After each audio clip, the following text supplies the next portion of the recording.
Oh, I'm so excited. I just secured my ticket to a very special exhibition at the Louvre. It's the Treasures of Notre Dame. I've been doing a little bit of a deep dive into Notre Dame, which is, after all, one of the most special, iconic monuments in all of Paris. There are so many, of course, the Eiffel Tower, the Arc de Triomphe, but the most visited monument is indeed Notre Dame Cathedral. It was started construction in 1163, and it took until 1345 to complete. It was under the reign of Louis VII, and this magnificent monument has been luring people from all over the world for all these years. Now, of course, we all know what happened the evening of April 15th, 2019. Fire broke out at the Cathedral of Notre Dame, and it was just horrifying for all of the spectators from all over the world that was watching this magnificent cathedral burn. And sure enough, they got it out. They were able to control the flames. I think it took about 6 or 8 hours. And the magnificent steeple, of course, that sight of the steeple falling into the nave was horrifying to all. So I want to take you over to Notre Dame. And we're going to go over to the Louvre and see the treasures. Of course, the most sensational, the most incredible treasure is the crown of thorns said to be worn by Jesus when he was crucified. There's all sorts of relics and all sorts of very special, iconic Catholic Christian things that we're going to see, and I can't wait to get over there. Now, so since there's a little bit of a nip in the air, I thought I would put on my scarf. But on second thought, I do love the little ensemble. However, I'm thinking I might need to change to a cross. Let's see. Here, this might be just right. How's this? I'm just going to take this guy off and pop my cross on. I think I'm ready to go. Let's go, girls. Okay, guys, I made it in.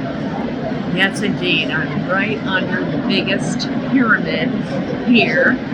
And just a quick tip, make sure you get your Louvre tickets online.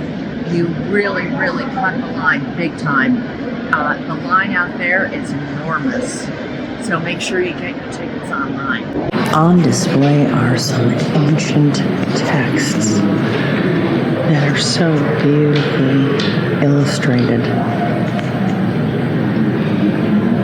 This from 1669? Yeah.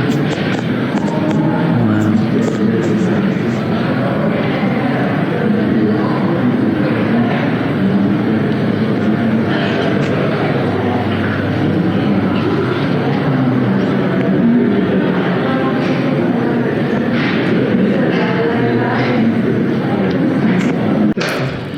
This is the historic crown of Charlemagne.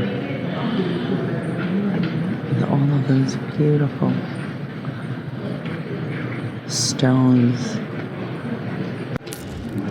The consecration of Napoleon at the Notre Dame was depicted by the painter Jacques-Louis David, who was present at the ceremony.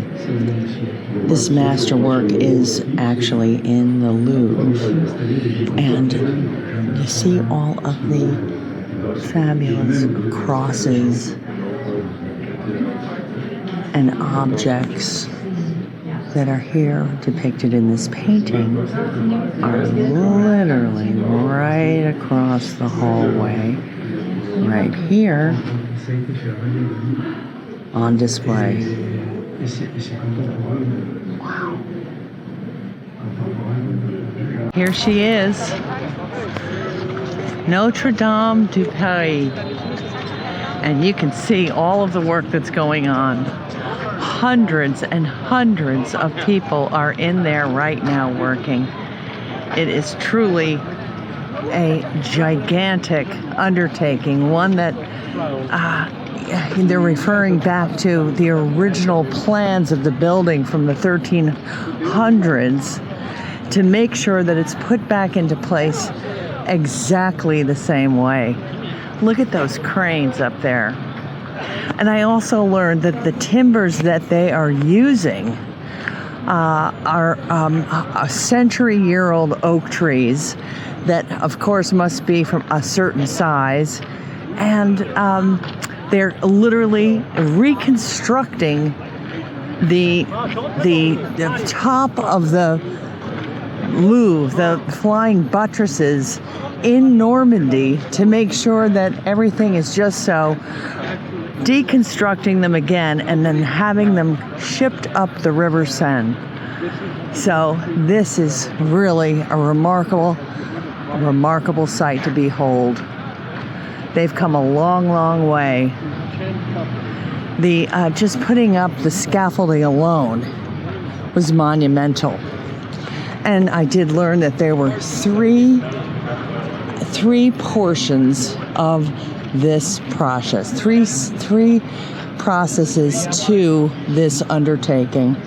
One was to ensure the safety of those who were working within Notre Dame, inside and out.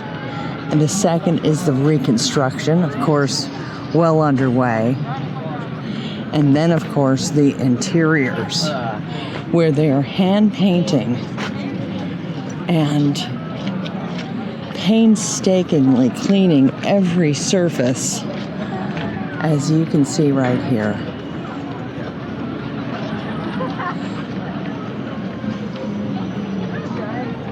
Sacred and sublime, the vaults and stained glass windows of the chapel of Our Lady of Seven Sorrows survived the fire only with minor damages, which is truly remarkable. And then you can see here just the scaffolding process on the inside. As scaffolding rose inside the cathedral, hope began to grow from the coming rebirth. The scaffolders remind me with the gestures of the workers who had first raised these walls.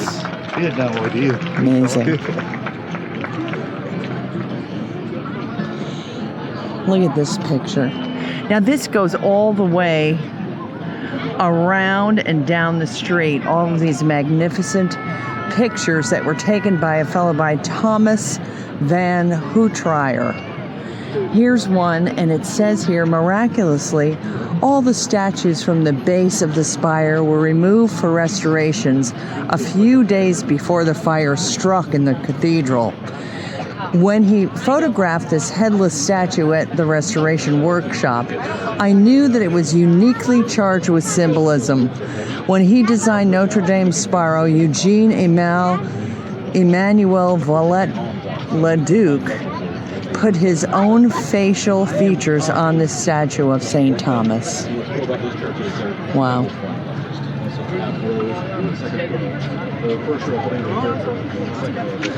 As it turns out, the photographer trained with teams of rope technicians. You can see them up there in the corner. They are really, they're like circus acrobats, dangling hundreds of feet in the air. Very, very specialized thing to do. You can see they're just magnificent the way they hang in the air. And bit by bit, the technicians carefully removed debris and consolidated the stones.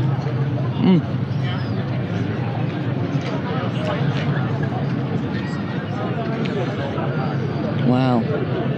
This is some picture. Seen from above, from the exact location where the spire used to be, is the massive hole ripped into the heart of the cathedral. Wow. You can see all their construction was being done on the roof of the cathedral when the fire broke out. So much of the debris is indeed the melted scaffolding that fell from the roof. Wow. Look at this.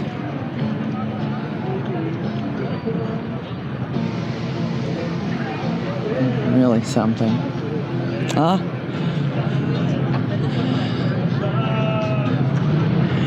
Look at those burned timbers in this picture. It's really something. The photographer writes, "When I first saw these statues, they appeared to be gazing down at the damage to their home. They are framed by timbers marred by fire and traces of molten lead." Woo!